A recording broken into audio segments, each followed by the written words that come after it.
Welcome to દુલ્હન સાડી। આજે Rolex sari જે બજારમાં વેચાતી 2500 રૂપિયાની સાડી આજે અમે ઓનલી ને ઓનલી ખાલી તમારા ફોલોઅર્સવાળા માટે 1350 રૂપિયામાં લઈને આવી ગયા છીએ। જો ખાલી સાડીનો લુક।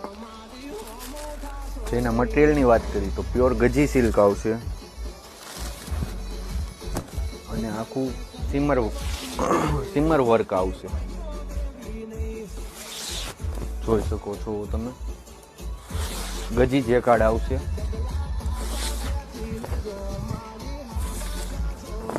એનું બ્લાઉઝ રહેશે।